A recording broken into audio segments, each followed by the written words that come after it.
to her.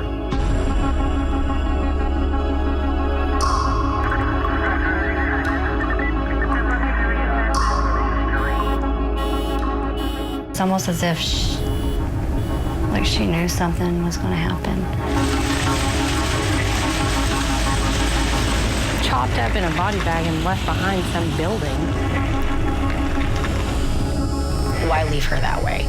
The fact that she was killed somewhere else and then moved, that's just a very bold statement. I just want to know why. There was a person who was in the area the evening that her body was placed. I think he knows where her remaining body parts are. Around this neighborhood, you're smart enough to know. Shut your mouth and mind your business. How many years is it going to take to not be afraid anymore, to want to step forward? Lisa Monahan, News 9. These people are still out there. 10 years. Hello? Do you not know what those guys are capable of? What did she say to you? I just want to talk to you. We're sorry. You have reached a number. You can only kick down so many doors. You recognize her? You can see that there's speckles here. But that's evidence left behind. Your name keeps coming up in this investigation. We have the Homeland store right here. They think you're getting too close. When you say she's living on the street, where would I find her? Don't ever jeopardize yourselves for these answers. Did you kill Carina Saunders? No, I did not. She was found in a field just right over. Did you kill Carina? I've never murdered anybody. We're here. Let's go. You kidding me? You think this is somehow safe? Please leave. Oh, right down there. I think that getting too close definitely jeopardizes your life. One way in and no way out. So why are all these people coming up dead? I just want to ask you a couple of questions. The less that I knew, the better off I was.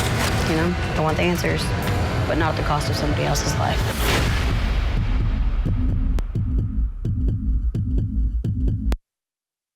Someone savagely killed 19-year-old Carina Saunders and continues to get away with it. For a decade, investigators have come up empty-handed. Suspects and evidence have seemed to fade, and friends who ask too many questions have met tragic ends. I'm investigative journalist Lisa Monahan, in search of the answers Carina's family deserves. Butterflies remind me of Carina. It's like she's saying, don't give up on me. It's really a spiritual thing. The caterpillar basically dies. The caterpillar turns into the chrysalis, and then a butterfly is born from the essence. And that's why the butterfly is significant of rebirth. It's just so miraculous. The butterfly in its brief existence can leave a lasting impression on the grief-stricken, a powerful representation of life, and in Carina Saunders' case, death.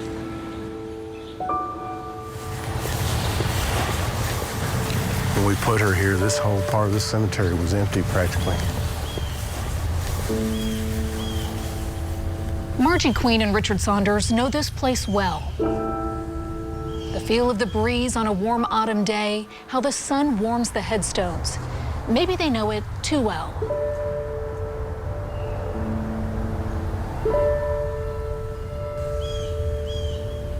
A decade after the murder of their daughter, Carina's parents would like nothing more than to bury something else here: their grief. It's hard to keep believing and hoping. But they have warned us there will be no tears this visit. They refuse to give Carina's killer or killers such satisfaction. I've even thought up scenarios to spit in their face. And yet they've kept their composure all these years through the case's traumatic twists and dramatic turns. So you don't want to approach certain things with revenge and anger on your mind. And yet it's still an open case. So where's the justice? 10 years is a long time, A decade of opening old wounds and reliving the unimaginable in the slim hope that it might help. They have refused to give up, putting themselves out there time after time, daring to believe it will all someday pay off, that break in the case will come. I would like to be face to face with some of these people that might possibly know something. I would like to see their face. I would like for them to see my face. Do you know what you would say?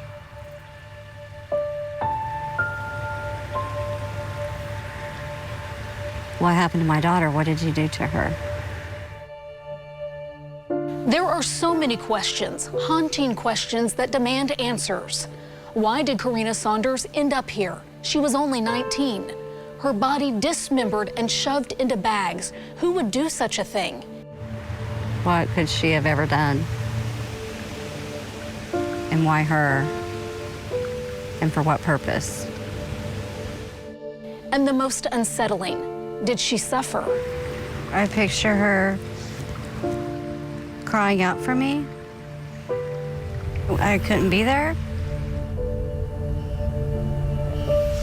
That's what tortures me, and I hate using the word torture because she was tortured.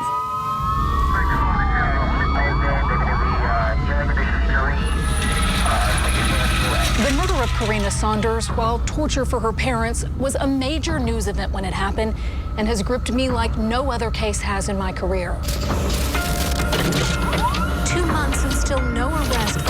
We obtained confidential information earlier this month. Charges would be dropped against the 2 suspects. With so many twists and turns in the case since someone savagely murdered the 19-year-old. Now 3 weeks after our exclusive report, for 10 years, Carina Saunders' family has been waiting for justice. For Carina's parents, the horrifying story began well before we picked it up. A story of a smart and loving 19-year-old with a promising future.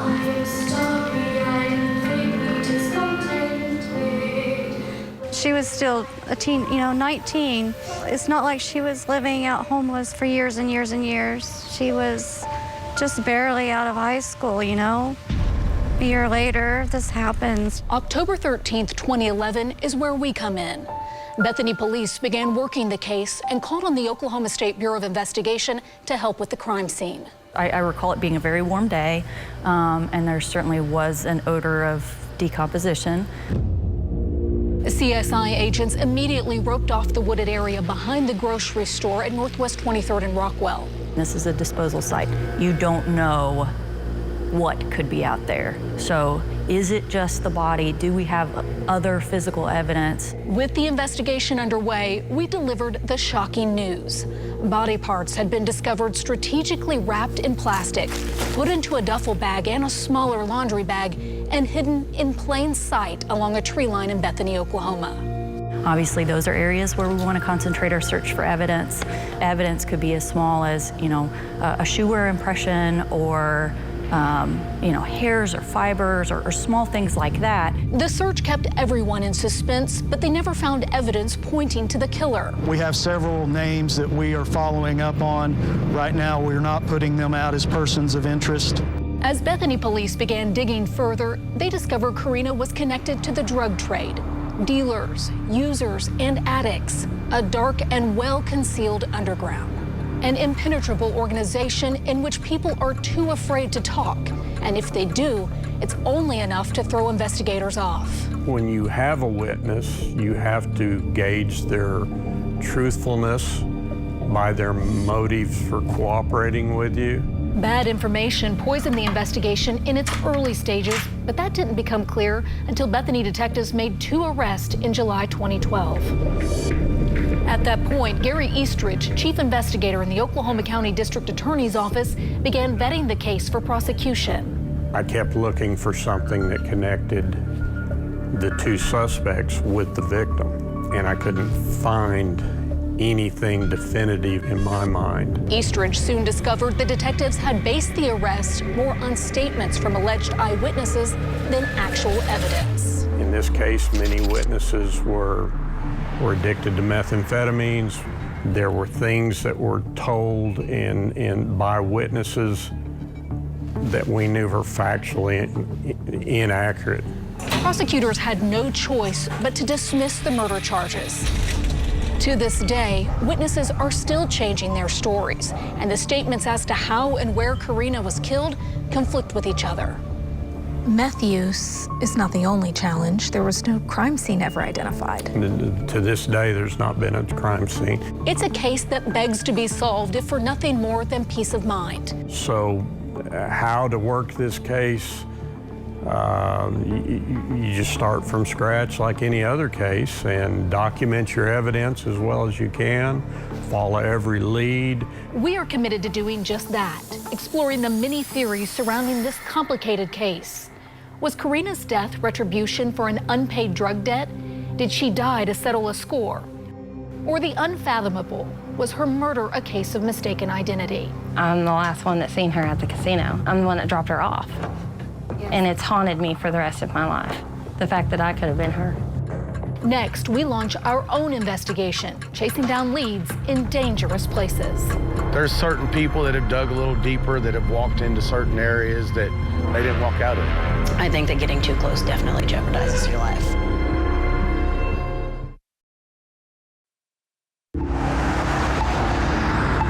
The devil's in the details.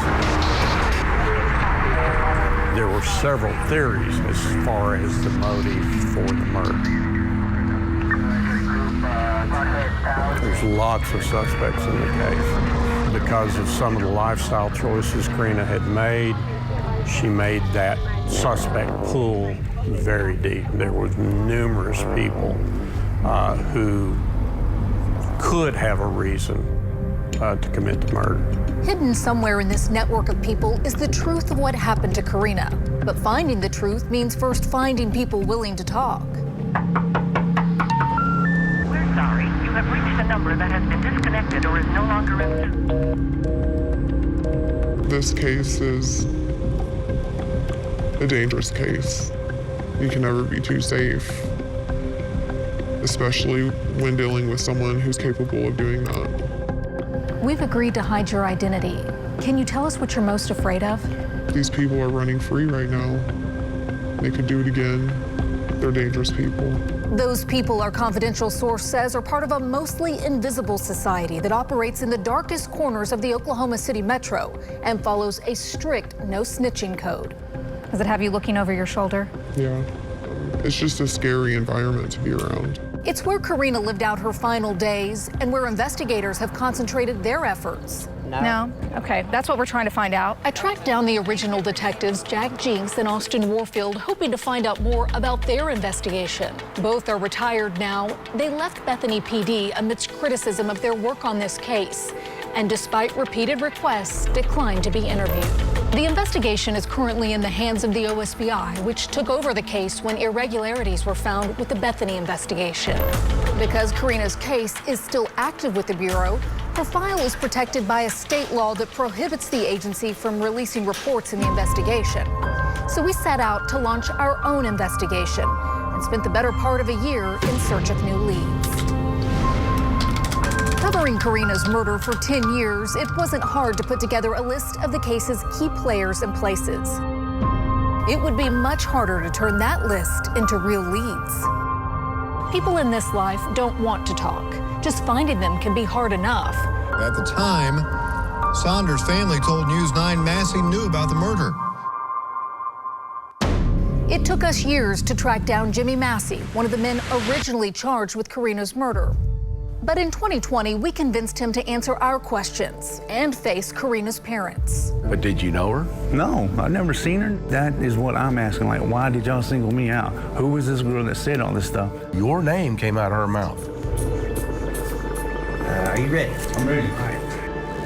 We also arranged for Massey to take a polygraph test. Did you cause the death of Carina Saunders?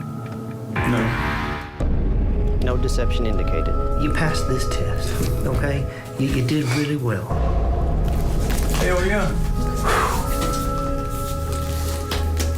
Then there's Luis Ruiz, the other man initially charged with Carina's murder. Prosecutors also dropped the case against him, and he settled a wrongful arrest lawsuit. we've been unable to find Ruiz since his release. Okay, you ready? Let's go. But we were determined to find others. Looking at the map, we focused in this area where the lines blur between Oklahoma City and Bethany. That's 911. The shadowy areas of the 15 square miles surrounding the field where Carina's body was discovered in bags. We've got a smell and a large black bag that has been hidden here, and we're not sure what it is. I think maybe you guys better check it out. Our research showed most of the people connected to Carina's case were within close range of the crime scene in 2011. Some are still here, while others, felons with long rap sheets, are in prison. We were warned other people tried to find out more about Carina's death and turned up dead. There's certain people that have dug a little deeper, that have walked into certain areas that they didn't walk out of. Focused on Carina, we decided to proceed, but with caution.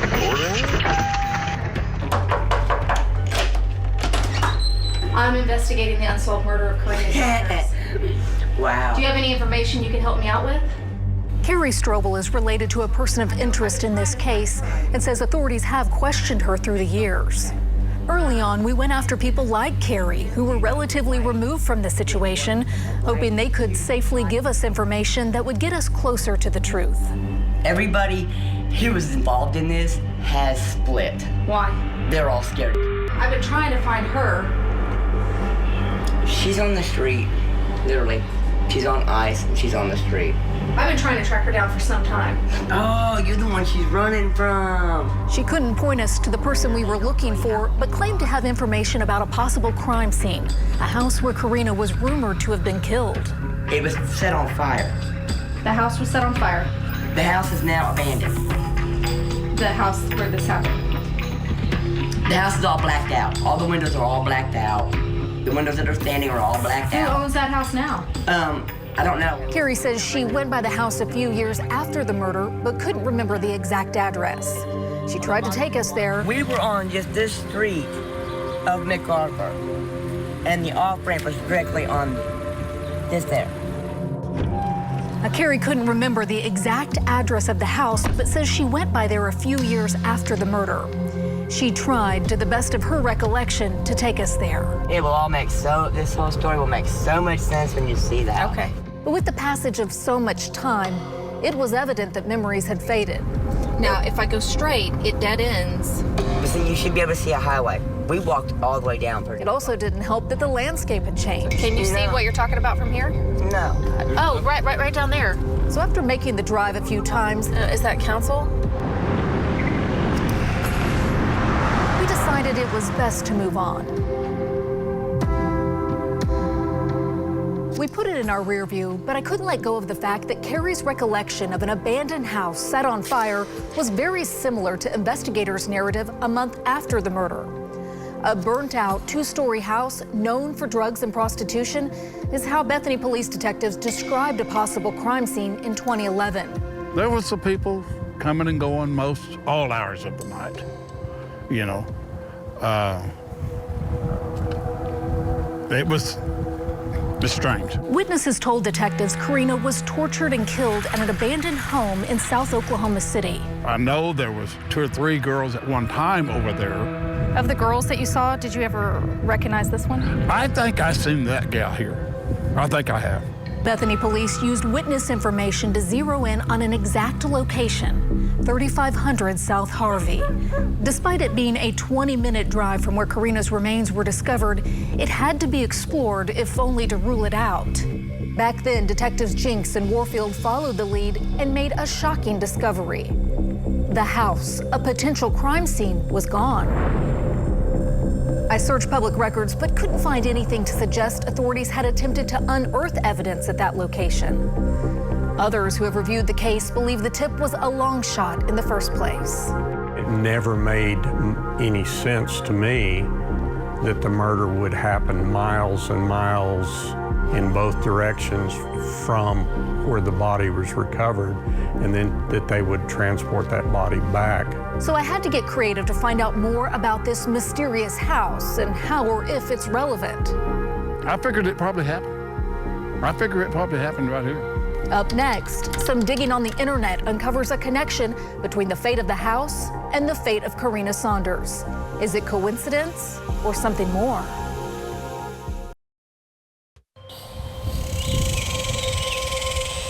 October 13th, 2011. The same day a missing person case turned into a gruesome murder for police in Bethany. We're learning more about the body found in a duffel bag in Bethany yesterday morning. Tonight, we're told they believe it's that. On the other side of town, the ME has done a preliminary exam. Something else was coming undone.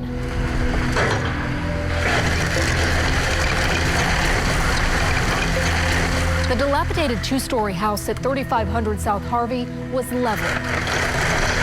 Detectives didn't know it at the time, but the demolition of that infamous drug house, just as Carina's remains are being discovered, could have destroyed key evidence in the case. Within months of the murder, women loosely associated to the initial suspects, Luis Ruiz and Jimmy Massey, went to police claiming they'd been kidnapped, blindfolded, and taken to the Harvey drug house, where they were forced to watch the torture and killing of Carina Saunders. If true, the timing of the demolition seemed too coincidental to ignore. When I heard about it, I thought, man, it probably happened right there. I started scouring the internet for any connection between Carina and the house. According to online records, an Oklahoma-based property investor purchased it in July 2011 and got rid of it 3 months later. The demolition permit we discovered was submitted to the city October 12th. The approval was date-stamped October 13th, 2011. The house came down that day. I reached out to the investor to ask why he bought the house in the first place. Records show he bought and kept other properties in the area. Why did he get rid of this one? Did something happen? This is Lisa Monahan with News 9 in Oklahoma City calling again about your property at 3500 South Harvey. I've been trying to reach you for a few months now.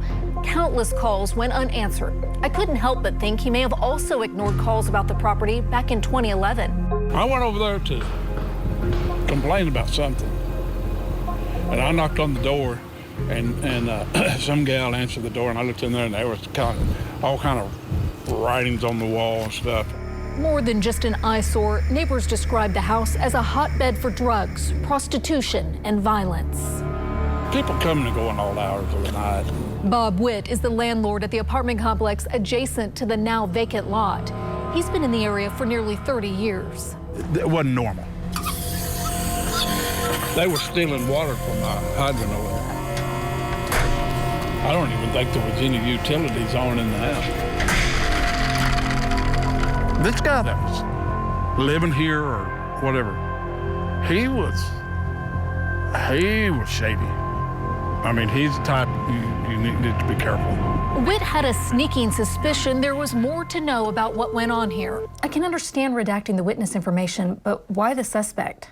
So I decided to check with Oklahoma City Police to see if any major crimes had been reported at that address around the time Carina was killed.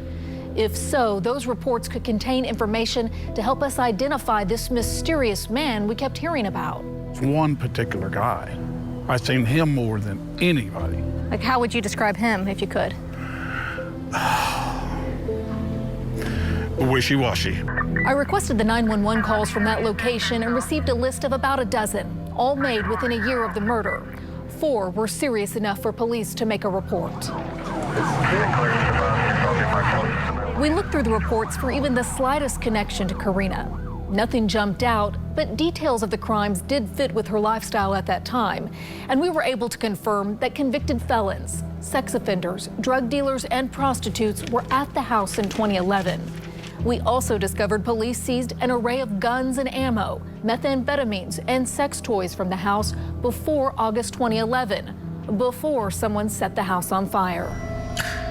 The arson report didn't reveal much. Specific details of the fire were buried in reports that are not available to the public. And Oklahoma City Police heavily redacted the report before turning it over to us. The suspect's name was blacked out. We didn't have much to go on, just a partial description. A man in his early 40s, thin, approximately 5'10", with brown hair and eyes.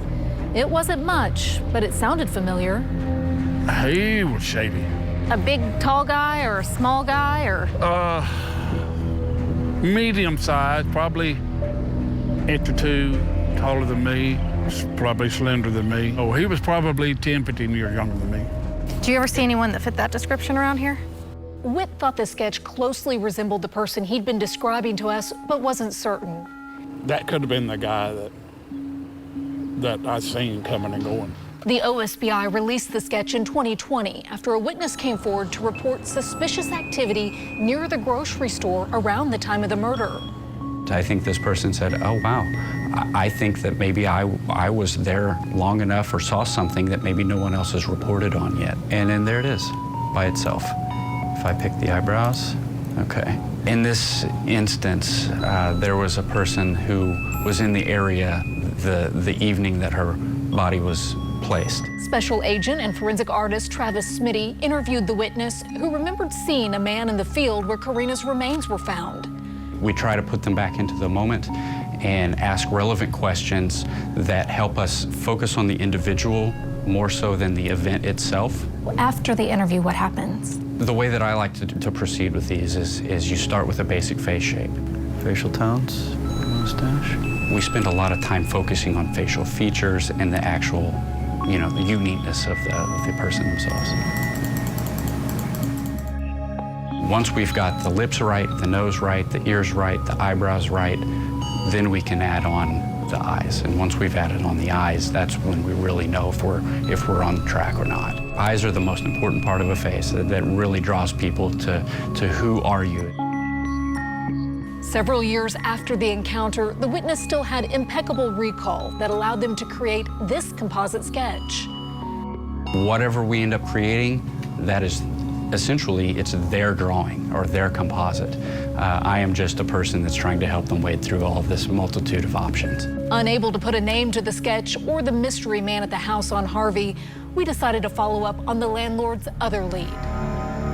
The graffiti he described on the walls inside the house. I knew I wasn't going in that house because I seen stuff, paint or whatever it was, scribbling on the walls. Couldn't tell you what it was. Although he couldn't tell us, I knew someone who possibly could. I spent probably at least 2 or 3 years documenting what was going on that house. Brian Bates of JohnTV.com was working in the area as an anti-prostitution activist in 2011. Of all the landmarks in the South Robinson area, it was probably the most prolific. It could be known drug dealers, definitely known pimps. We would videotape all the comings and goings, trying to make people nervous there. But honestly, that was one of the residences where none of the standard tricks really worked. Nobody cared. It was so bad, Bates wouldn't go alone to document the fire. The place just gave you the creeps. There were needles strewn about, there were condoms strewn about. It was just not a safe place, and it certainly was not a welcome presence in the neighborhood. I wanted to see for myself what the inside of the house looked like, if it truly matched with how witnesses described the crime scene. It is a rare perspective and one that could help us determine if Carina was in the house prior to her death. It certainly sounded like a place Carina would have gone with friends. Yes, it was just a place to hang out to do the drugs. Gabby Mize would know better than most. She was one of the only high school friends still hanging out with Carina in the end. She described a house eerily similar. We hung out there and smoked meth or whatever, but I have a very slight memory of the front of the house. I know that it had a carport, and there was a tarp thing on this side, like I think to make like a wall or something, and that the guy's bedroom was the garage. Like, we walked straight through to the garage. What was his name? I don't know. I have no idea. I know he's a tall, slender guy. Yet another reference to the unknown man. But Mize said something even more significant. The first time we were there to get high.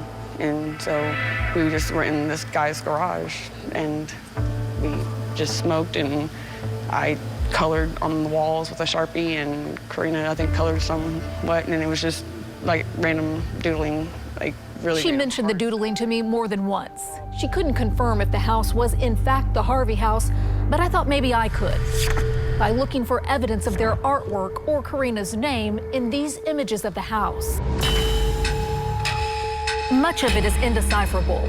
I noticed several scribblings in permanent marker, smiley faces in paint, and red smears on the doors. Also disturbing are handprints on the walls, huge chunks of missing sheetrock, and apparent death notes. But was this the same house? It seems inconclusive. Sources have told me in August 2011, a frustrated neighbor spray-painted "Dope House" all over the exterior of the house, and that hours later, the alleged drug dealers moved their stuff out of the house and set it on fire. I could certainly see someone being afraid of something that may be found in that residence, so they went back to destroy it, and fire would be the easiest way to do that. Are you glad it's gone? Oh, yeah. It's gone, and likely so is any evidence. Was this a miss in the beginning? Eyewitnesses say detectives were here in June 2012, 8 months after the murder, in what was described as a simple ground search. We checked and couldn't find any paperwork to show detectives dug any deeper, raising the question. The house had obviously been destroyed by the time detectives got here, but why not check below the surface? If investigators had dug in on every lead in the beginning, they could have pulled the old pipes to test for blood evidence. And at the very least, they'd have a better understanding of why this area is unsettled now. There's something out there, that mound of stuff that's out there. We tracked down the wrecking company and confirmed the house had a basement prior to the demolition. We can't say for certain what's pushing the ground up, but if a basement still exists, could evidence be buried in it? The only way to find out for sure would be to use ground-penetrating radar to look for an anomaly. 2 different companies denied our request to perform the test. What if Carina's missing body parts are buried underneath? I don't know why somebody hadn't come and checked and seen what that was. Investigators eventually dig somewhere else, though, and uncover disturbing items hidden below. We'll explore if their discovery also unearths some answers.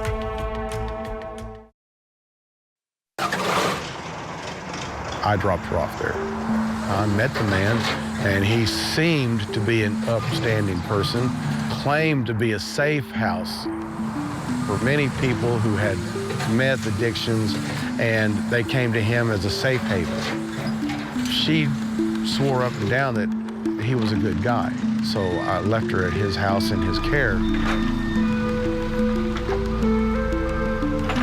I wish I'd have killed him then.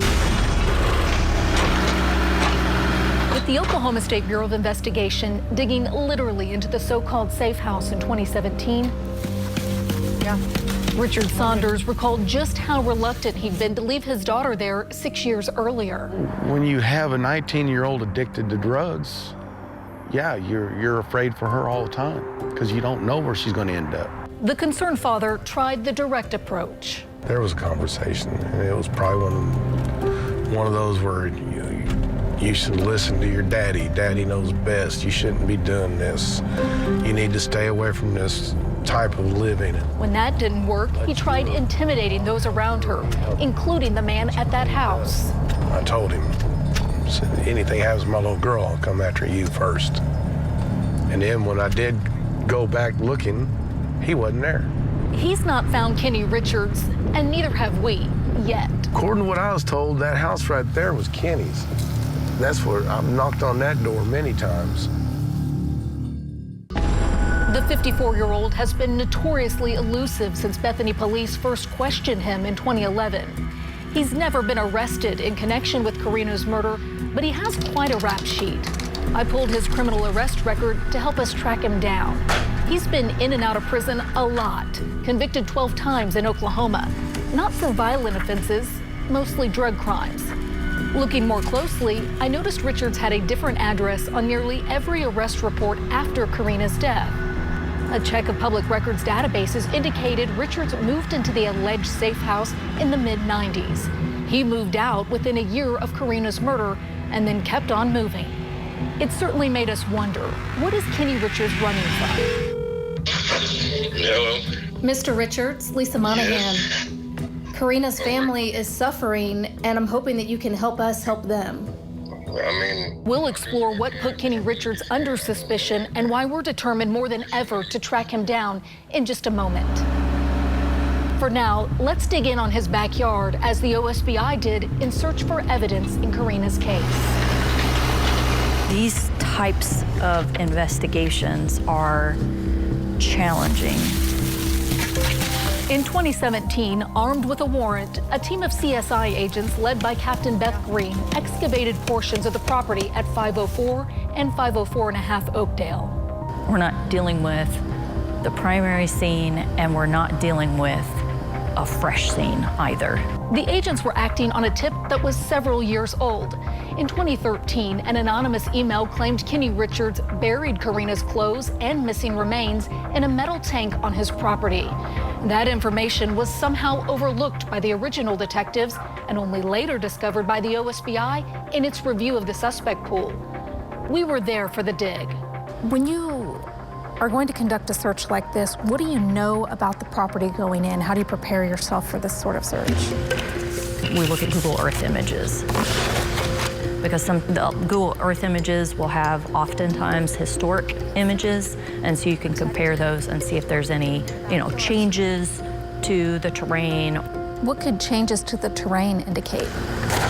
Sometimes you can see, okay, we used to have a structure here and now it's gone. Other times you can see on Google Earth disturbances in the ground. In this case, Google Earth provided no conclusive evidence the ground had been disturbed. Certainly, there had been plenty of time for someone to dig up and possibly relocate evidence. Hopefully, the excavation would provide some answers. Anytime we're doing any searches for clandestine graves or buried evidence or whatever, they're very methodical searches, and we use what's called ground penetrating radar. And what we're doing when we use that type of equipment is we're looking for below the surface level abnormalities. The CSI team spent 3 days searching the backyard. This isn't like getting out a backhoe and just, digging a pool and you're just trying to get as much dirt as possible with each scoop. There's finesse to make sure that we're scraping, small amounts of dirt at a time. They never uncovered a buried septic tank as the tip suggested, but something similar was uncovered in the front yard. I remember a big tank. I don't think it was a septic tank. It seems like it was just like a trash, or maybe an old charcoaler or something like that. Hidden inside it, a woman's shirt, a jacket, and a pair of sandals. Investigators also collected a folding knife during the excavation. They never said if they believe the items are connected to the murder. Further review of the search warrants indicate investigators had hoped to find something else. The same tip suggested a phone containing video of Carina's murder was in Richard's car in 2013, but it has never been found. Now, that doesn't mean that there hadn't previously been evidence there that was removed. That is always a possibility if someone thinks that they're starting to be looked at, that they could. Absolutely, especially when we have years going by. At this point in time, you feel confident there's no evidence buried there? I would say yes. We wouldn't have left the scene if we felt like there were other areas that we needed to search. So you overturned the entire backyard? I can't say that we overturned the entire backyard, but I feel like we did a complete search. There are limits to what Captain Green can tell us, given that this is still an active investigation. But some people close to the case told us the search of the Oakdale house is not complete. And I thought, they don't look like they're digging in the right spot. They have a secret underground there. I wonder why they haven't dug under that house to see what actually is under there. Several people have alluded to a sunken vault or hidden tunnel system. I've heard firsthand from the people that dug it. Supposedly it started out being a well. I never saw it, but Kenny himself told me about it. So he said that if you guys would have been looking hard enough, that you would have either found it or found something. Running down this lead was beyond our capabilities, but the OSBI would have the authority. Is it possible the correct area was not searched? Based on the information that we had at the time and have at this point, I do believe that we did a thorough investigation. I mean, obviously, if anybody has information, we want it. We gave OSBI the information about a possible bunker or tunnel system under the house, but they have not indicated if they intend to do anything with it. In the meantime, I can't help but wonder, is this the place where Carina spent her final hours? Someone is keeping a dark secret. We just need to keep pushing to shed some light on it. We need to delve into Carina's life in the weeks just before her murder. What was she doing? She started hanging out with different people. They were very much a bad influence on her. Her closest friends say she'd become distant. She didn't seem to be in a great place, but she, there's nothing I could do. I just told her, be careful. Carina had graduated from Mustang High School a year before them and quickly went out on her own. And it didn't take long for those friends and her family to become leery of her new lifestyle. All the stories that she would tell me about the people she was hanging around, guys and girls, I'm like, no, that's bad. They're bad for you. She was struggling with drug addiction and living with her new boyfriend at the Rockwell Arms Apartments in Bethany, the apartment complex directly across from where her body was found. I think he knows something that he's not saying. Carina's boyfriend would have been a natural suspect, except that he was in jail at the time of her murder. He'd been picked up on an outstanding warrant more than a month before her death. In July 2011, police responded to a report of a domestic dispute and found the boyfriend had been beating on Carina. He went to prison and was not released until days after Carina turned up dead. Every time she was around, and it was all bad. The boyfriend is one of the only people in Carina's circle who had a solid alibi, but that didn't stop police from searching his apartment. We know he and his father were questioned by police shortly after the murder. I just don't want to be on the news. Okay. He refused to talk with us, but I'm not sure he would have provided any relevant information about Carina's final days. After all, he was locked up. I even talked to her, please, go to rehab, consider rehab. With the boyfriend out of the picture, Carina tried to get sober. She went to rehab August 16th, where she met a guy. She left the program early, but the two of them had made plans to battle their addictions together at his home in Kanawha. Do you think her leaving rehab was a defining moment?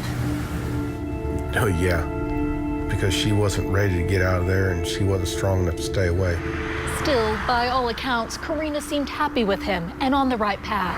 And in mid-September, she made a surprise visit home 1 week before her disappearance. There was just an aura about her that was just really beautiful and really sweet. That weekend, Carina spent time with her father and went to a baby shower with her high school friends. When you saw her at the baby shower, did she seem like normal Carina from high school, or had things changed? What was she like? She was really happy. She was still her goofy Carina self, always could make us smile and laugh. When you look at the house now, what memories come to mind? I feel sad. I feel sad. She also spent the night at her mom's house in Mustang. I just look back to that weekend because there was just something about her. Margie didn't know it then, but September 18th would be their last day together. I think she was on her way. I think she's on her way to coming back to us. She was really happy to be where she was. And when we went to church, she gave her life to Jesus. She raised her hand. She earned herself a place in heaven. And a special place in Pastor Steve Cowan's heart. It's just like there was like a spotlight on her that day. And she just, like she hung on every word, like she was searching or looking for something. And then I gave the invitation, who's really having their life changed by Jesus. She looked up and made eye contact with me. She said the prayer, and it was awesome to see that. And I remember we just embraced in church, and I hugged her, and I didn't want to let her go, and I was crying. And it was just the most beautiful thing ever. Grateful for their time together, Margie took Carina back to Kanawha. She drove away thinking they'd finally reached a turning point. I remember driving away, and they were in the backyard, and she was leaning against the chain link fence, kind of looking out away from me, just looking out into the sky. And that was my last time I saw her. Looking back now, she wonders what went wrong from that point. Did Carina know something bad was about to happen, or was her murder a mistake? To better understand Carina's final weeks, we started from scratch, building a timeline of her movements. We found Carina took some drastic measures to stay sober. She sought salvation, even tried to physically remove herself from the temptations of the city by moving to Kanawha. It didn't work.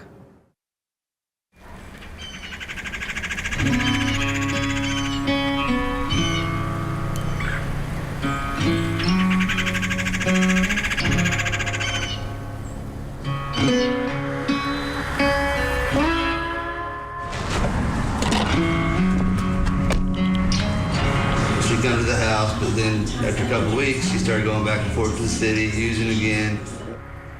Staying away from old habits proved difficult for Carina, and eventually her intended rehab partner decided it was best to part ways. I told her to load all her stuff back up, and I begged her to go back to her mom's. He couldn't remember when, but guessed it was within a couple weeks of her disappearance. And she wouldn't do it. She had me take her to a trailer park in Valley Brook.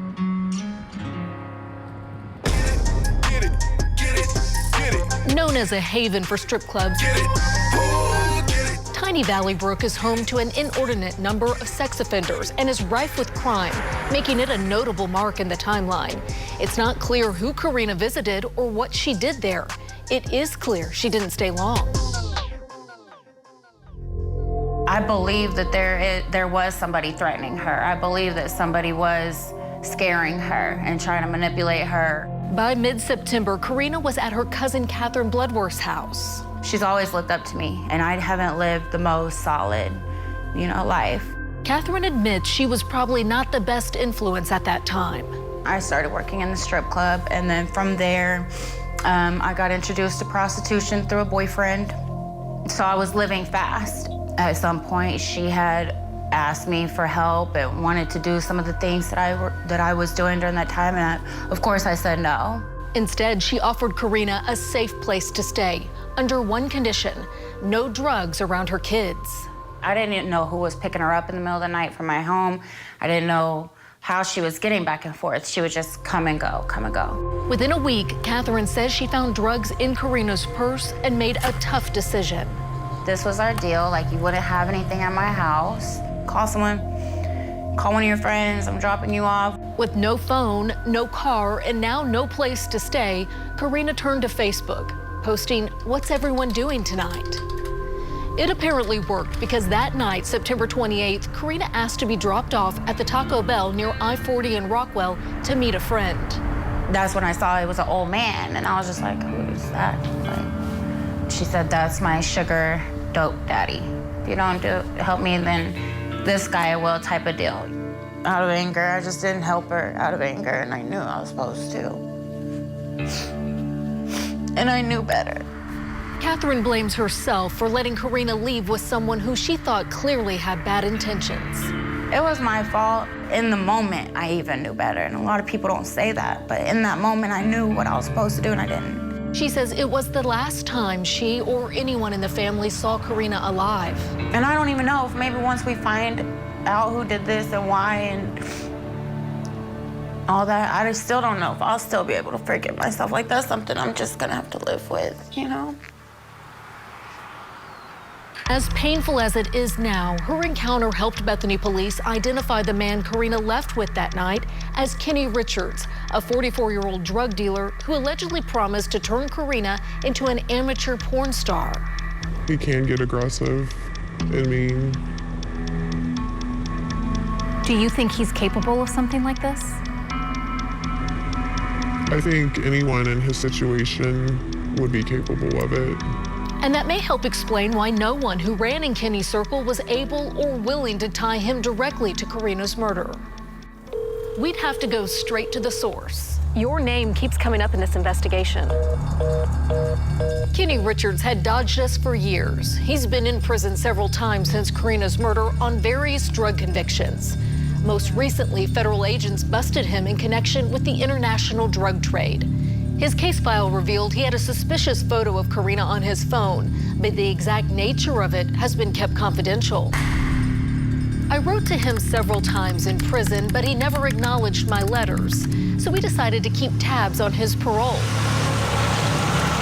and be there when he walked out of Jackie Brannon Correctional Center in McAllister. Corrections officials had other ideas, though, and kicked us off the property. When you cross back over here, gone a couple of times. Persistence, however, paid off. A couple of weeks later, he called us. Hello? Mr. Richards, Lisa Monahan. Karina's family is suffering, and I'm hoping that you can help us help them. Kenny Richards is key to filling in gaps in the timeline, starting with what happened after he picked Carina up September 28th. We weren't doing anything. She called me for a ride. Did she ever indicate that she was in any sort of trouble? Not at all. Richards says he just drove Carina to the Rockwell Arms Apartments, where he watched her walk between the buildings and fade into the night. I asked her who she was going to see there, and she goes, that was none of my, she is my friend's business. That's what she told me, and I drove away. Richards is adamant he never saw Carina after that night. And although we couldn't find evidence suggesting otherwise, we still had to ask the questions that for 10 years now, so many have been asking. Were you pimping her out? No, I've never pimped anyone out my whole life. So you never made a sex tape of Carina Saunders? No. I also asked him outright if he killed Carina or had some other role in the murder. Absolutely not. So you weren't made to clean up Carina's murder? Hell no. Investigators had received a tip that Richards was seen using bleach to clean up a car he had borrowed around that time. He was driving my car, this car out here. The cops came to my house up there in Oklahoma City, and they thought that the blood that was in the back of it might have been hers. I didn't know that he was using my vehicle to do all this kind of crap. We found the car and could see where investigators took a sample of the carpet, presumably to test. We're not privy to the results of their test, so we did our own.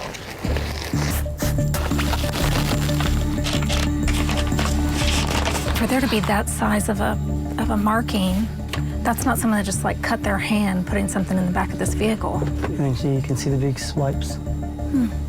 I just thought that it was over by now. You know, it's been so long. On site, we had presumptive positive for human blood and shipped 2 samples to a private forensic lab. Both came back negative. Then there's women's clothing that the OSBI found buried in a metal bin on his property in 2017. I've raised 3 girls in that house. I'm sure they're going to find the stuff they found, but just none of that stuff had to do with Carina. If not Carina, how about Brittany Grisso, a stripper found dead at Richards' home about 5 months later? They say she shot herself. Do you believe she shot herself and you didn't hear it? I normally would have heard something, I'm sure, but there's all sorts of rumors about that, too. Adding to the mystery are confidential police reports we obtained that show Richards told police he didn't see a gun at the scene, and investigators never mentioned one either. Still, Grisso's death was ruled a suicide. By all accounts, Grisso and Carina were friends. More uncertain is whether they were together at any point in the final weeks of her life. I mean, I don't have anything to do with either one of those girls' deaths. Back on the timeline, before Carina's death, September 30th, Carina got a message from Matthew Kyle Savage asking to hang out.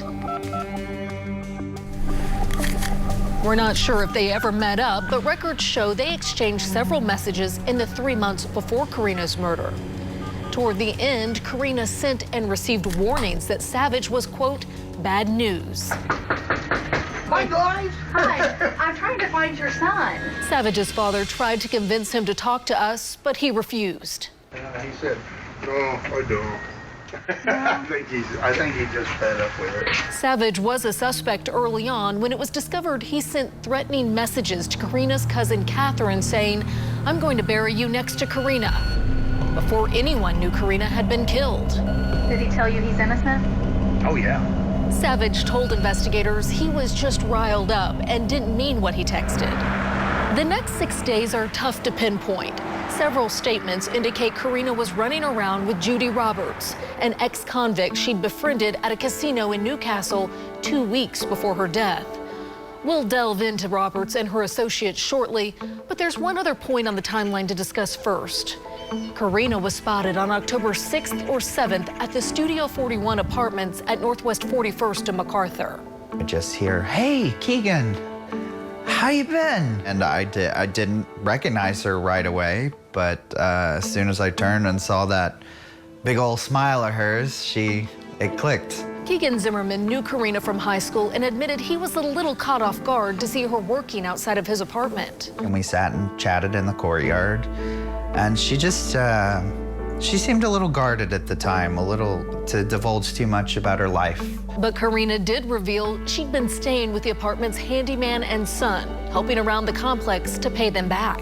Did she let on that she was in any sort of trouble during the time that you guys spent together?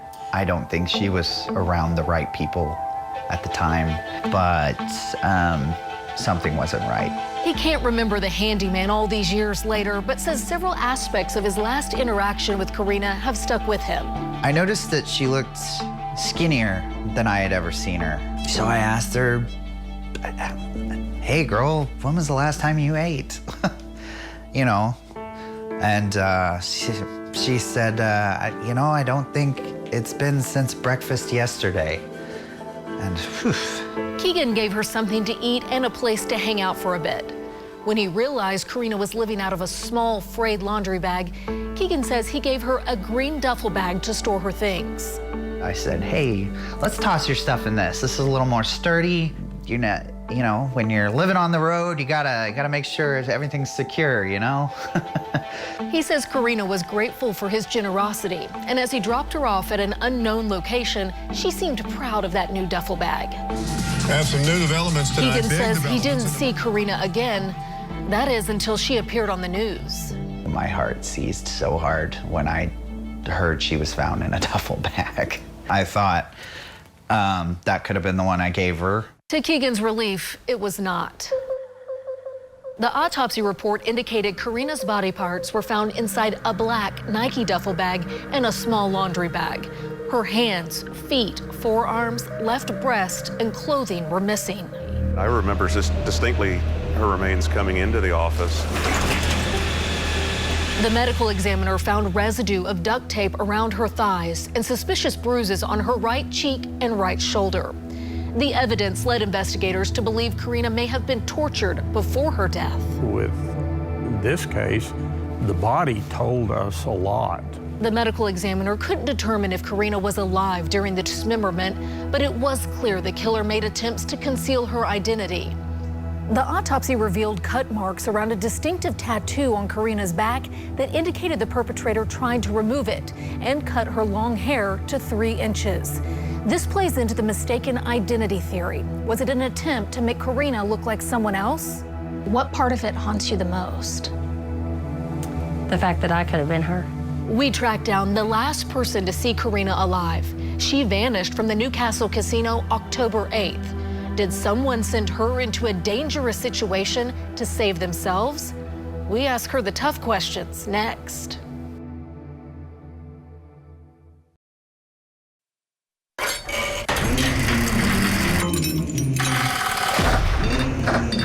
You know how many body shops I hung out at? At 2 o'clock in the morning? 1 million of them. Because that was the place to go. If they were chopping them cars up or if they were slinging anything, then you knew where to get it. A place to get drugs, but a decade later, we're hoping this body shop can provide something else, information. We're investigating Carina Saunders' murder. Do you have a spot where we can talk? She was just 15 back then, running around with her mom in search of their next high. I've seen things, and that's all that I needed to see. She says she's clean now and doing legitimate work on cars, but because of her past and because she's the last person to see Carina alive, she didn't want to show her face. I live a life of being scared every day. What part of it haunts you the most? The fact that I could have been her. With the way that my mother was dragging me around, she was dragging me into drug houses and places and people who were murderers and who were doing it for fun. She believes her mother, Judy Roberts, a 38-time convicted felon, did the same with Carina, dragging her into dangerous situations in the final weeks of her life. The admitted con artist and drug runner is in prison now, but was connected to multiple drug rings, seemingly willing to work anywhere she could get in on the take. Newcastle was the spot at the time. So that's where we always were. Newcastle is also where Roberts befriended Carina within 2 weeks of her death. They were almost inseparable, which is why investigators were interested in Roberts' whereabouts the night Carina vanished. I honestly felt the less that I knew, the better off I was. Roberts' daughter claims her first involvement with Carina was when her mother dropped Carina off with her at a house in Newcastle. My mother said that she was going to go and get some more dope and left. Hours later, Roberts' daughter says she took Carina to the Newcastle casino. She remembers dropping her off shortly after midnight on October 8th. We pulled up into the parking lot and she got out. And when she got out, she was heading for the door and then bolted to the left down the aisle there in the parking lot, and that was the last that I'd seen her. There was a car that was sitting over there that was full of girls that were hollering, "Don't get in the truck with them." But by that point, I didn't care. Roberts' daughter actually gave investigators a slightly different account of what happened, telling them her mother was with them and that Judy Roberts, quote, ran right into the casino while Carina climbed into a red truck with a group of men. In 2016, the OSBI released a picture of a similar looking truck. The photograph actually depicts very clearly the pickup we're looking for. Investigators announced surveillance cameras at the casino captured Carina getting into a red four-door Ford pickup.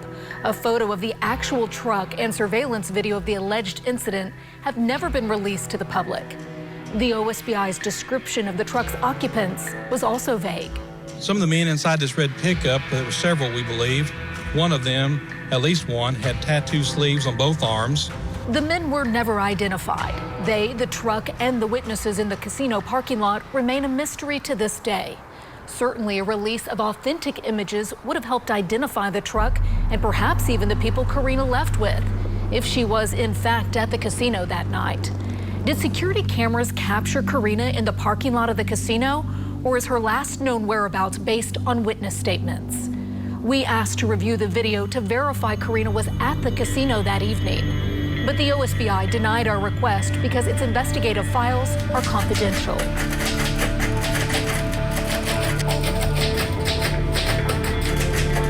We'd have to rely on paper trails instead, and almost immediately we noticed holes in Roberts' alibi.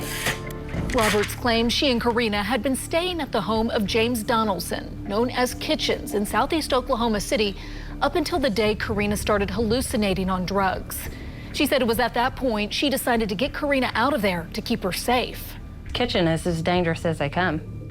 He was taking orders from somebody in a prison and was more than happy to kill anybody just to get a hand on them. We were unable to reach Donaldson, aka Kitchens, but he denied any involvement when he spoke to investigators, and he told a very different story than Roberts. A week before Carina's disappearance, he said Roberts told him she owed drug dealers money and they were threatening her and her daughter. Roberts had supposedly stolen a carload of meth. The dealer had called to discuss her debt, and that soon after, Carina began hallucinating. Kitchens said he asked what Roberts gave Carina, and she told him not to worry about it. He said the two left his house with an unknown Mexican male. Days later, he said Roberts called him crying, yelling, and was not understandable. Within a day or two, Carina's body was discovered.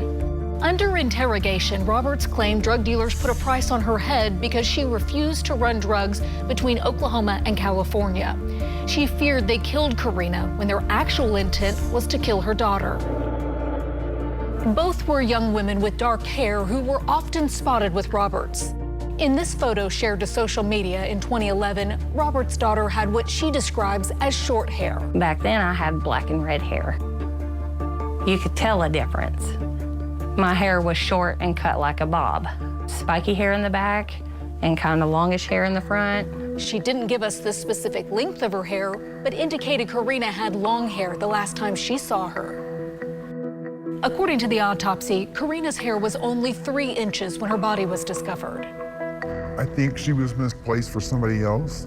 The mistaken identity theory is common among Roberts' past associates, including this informant whose identity we agreed to hide. If I'm seen in this state by anybody, then I'm gonna get killed. And why would someone want to kill you? Because I know too much. I have too much information. Well, I heard it from Judy herself. Judy spent a bunch of drug money at the casino, and then she couldn't get the money back, and she was getting in trouble. I think Carina just kind of walked into it and she had no idea what she was getting into. The informant claims Roberts convinced Carina to make the drug run in her place to pay off the debt. She was going to go with whatever guy picked her up to go take a drug run to California and come back. And then she was going to get paid for it. That was really the beginning of her end. It's not known where Carina went after leaving the casino October 8th, but 2 days later, October 10th, she called her friend R.C. Reed from a blocked number to say she was fine and hanging out with some people. When he asked who, she hung up. No one ever heard from Carina again. She was reported missing that day. Trying to figure out who she was with October 10th, we followed a lead behind prison walls. The inmate received nothing in exchange for information. She was being made as an example, but I think it had more to do with the drugs and the cartel, money, all of it wrapped together. The inmate told us drug gangs were involved in making Carina pay off a debt. He claims his relative was forced to deliver her. The last word she was saying when she dropped her off that night was to tell her mother that she was sorry. The inmate stopped short of saying anything else that could help push the investigation forward. He was afraid of turning up dead, as others have. Francisco Gomez, a.k.a. Pancho, was named in a 2011 drug bust connected to Carina's death. Do you have anything to do with the killing of Carina Saunders? Nothing to do with nothing, man. No drugs, no murder, no nothing. Search warrants revealed Gomez had bragged about his role in the killing and claimed to have a video of it. He died in prison of a meth overdose. If you look at the timelines, you'll see that it's just like, why are they dying out of nowhere? Sarah Saunders kept track of all mysterious deaths connected to her sister's case until 2015, when Carina's high school friend, Gavin Bolschweiler, disappeared while looking into her murder. It just haunted him, and he wanted to find out who did that to her. He couldn't let it go. Gavin's mom, Corinne, says her son refused to give up, risking his own life to find evidence in her murder. He would go to places and knew people, and he knew bad places around Oklahoma City where things happen. Gavin was running in those circles in the weeks before his disappearance. While she's not sure what he uncovered, Corinne believes it was enough to get him killed. He was murdered. When they found him, they smelled him. They smelled the smell of death. And that's why they thought initially it was an animal or something. And then when they investigated, they said, oh no, this is a person, we need to call somebody. The medical examiner couldn't say for sure how Gavin died, but the autopsy found evidence of blunt force trauma. He was laying this way. His scalp was probably right about here. 6 weeks before the gruesome discovery, Corinne began retracing Gavin's steps, just the same as he'd done with Carina's. This is where his body was found. This is the door they wrote stuff on. At one time it said, nothing you say is worth losing your life over. Oh, talk to me. If I could just reach out and touch him. As a result, Corinne fears her son's death will remain as much of a mystery as the one he'd set out to solve. Although Carina's family wants to know why she was killed, they don't want anyone else to be buried here. I want the answers, but not at the cost of somebody else's life. Like many investigators before us, we retraced her final days, but were unable to get definitive answers as to who killed Carina. One day down the road, I've got to say there's an end, and I'll be happy. One day down the road, I'll find that forgiveness, but right now, I'm going to stay closed-minded until I find out the truth. 10 years after her murder, Carina's family is hopeful our efforts will breathe new life into the investigation. I still strive to maintain that hope. When I see a butterfly, I think of Carina and God's strength. I feel like she's with me. They still desperately want justice, because justice, they believe, has the power to transform violence into peace. I'll find out one day, whether it's here or in heaven.